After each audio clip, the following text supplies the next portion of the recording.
La République démocratique du Congo fait face à une montée en puissance de la 11e épidémie de la fièvre hémorragique Ebola. Ayant toujours résisté jusque-là, l'épidémie refait surface et se répand dans la province de l'Équateur au nord-ouest du pays. Une situation qui intervient en pleine période de crise sanitaire mondiale à coronavirus et dont la réponse semble plonger l'Organisation mondiale de la santé dans un manque de financement pour la prise en charge en zone rurale. Cette situation sanitaire reflète en réalité les conditions de vie de la population dans un pays pauvre comme la République démocratique du Congo. Je me pose beaucoup de questions par rapport à la sincérité de l'Organisation mondiale de la santé dans la prise en charge effective des populations affectées par ce genre de pandémie. Est-ce que quelque part il n'y a pas de multinationales qui tirent des ficelles pour qu'il y ait en permanence ce genre de pandémie vraie et fausse qui puisse permettre à une certaine industrie pharmaceutique ou à certains hommes d'affaires de faire de profit sur la santé des individus? On se pose bien des questions.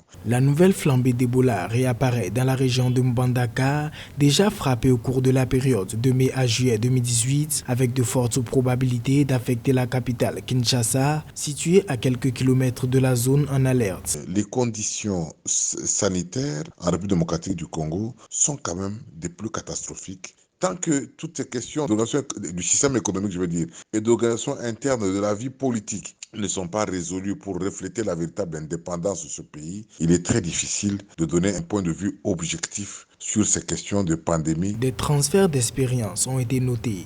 Dans l'est du pays, les autorités sanitaires ont lancé une campagne de vaccination dans la région, mais l'OMS émet des craintes de ne pas pouvoir assurer convenablement le volet économique, le pays étant déjà en proie à la rougeole, au choléra et maintenant au coronavirus.